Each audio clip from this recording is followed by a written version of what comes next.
Hello and welcome. In this video we're going to explore the sweep and plotting functions of ADIsimRF. ADIsimRF is an easy-to-use RF noise and distortion calculator that can perform cascaded analysis of signal chains with up to 50 elements. So here we are on the ADIsimRF home screen, loaded with one of the example signal chains that come with the software. This is a 40 GHz receiver with 10 stages, where the input signal is mixed down to a first IF of 2160 MHz and then down to a second IF of 140 MHz. Let's start with the frequency sweep. When we do a frequency sweep, we need to decide whether we want to sweep the radio frequency, the first intermediate frequency, or the second intermediate frequency. In this case, we will choose to sweep the radio frequency. So to do this, we select the Graph tab and then select Frequency Sweep.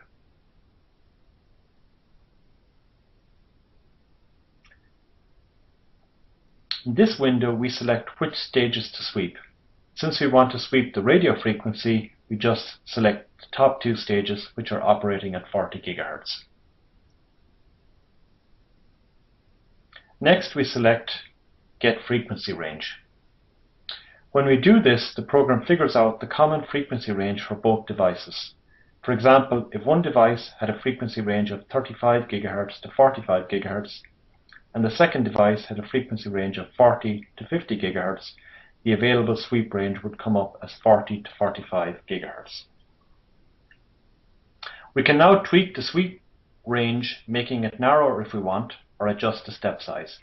In this case, to make the sweep run quicker, I'm going to adjust the step size from 100 up to 500 MHz.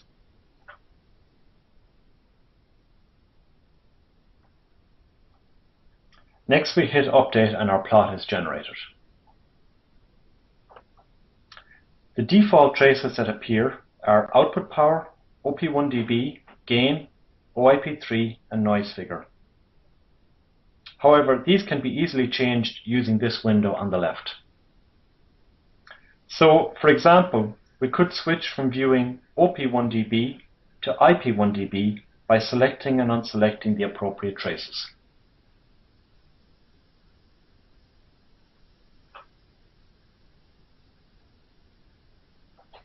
We can also move traces to the secondary axis and add markers.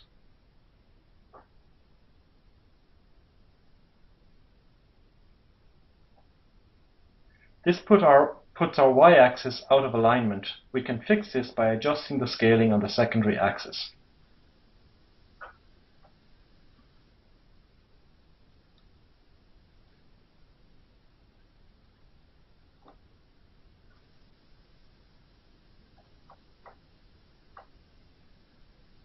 We can also add or adjust axis labels by typing into these windows.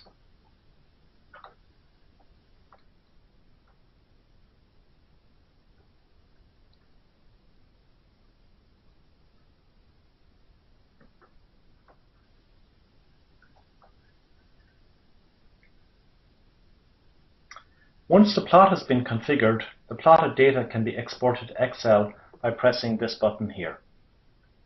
This launches Excel and dumps all of the trace and axis data.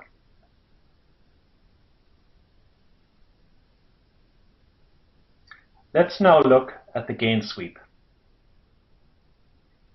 If we look back at our receiver, we see that there are two available variable gain elements in the signal chain: a DSA at the first IF and a VGA at the second IF. So we must decide which device we want to sweep. Clicking again on the Graph tab and choosing the gain sweep, we see at the top there is a pull down to select which variable gain element we want to sweep. Let's decide to sweep the gain of the AD8368 IF VGA. And as soon as we do this, the results are plotted. Just like the frequency sweep, we can select which data to plot, adjust and label the axis, and export the data to Excel.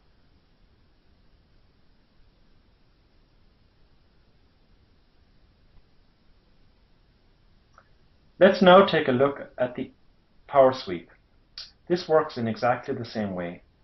In this case, you select your min and max RF powers and the step size, and then you hit update to generate your plot. It's important to note that ADIsimRF does not currently contain an RF power compression or saturation algorithm. So as you increase input power, output power will follow in a linear fashion and will not compress. RF power compression is a feature that we hope to add in future revisions of ADIsimRF. Now let's take a look at the last plot, the level plan. The level plan shows the cumulative cascaded performance at each point in the signal chain. For example, the output power of the ADL5240 is around plus 2 dBm, and the combined OIP3 of all of the stages up to and including this stage is 29 dBm. This level plan is useful for assessing how well balanced the signal chain is. In this case, we see that output power, OP1dB, and OIP3 track each other for the most part as we move up the signal chain.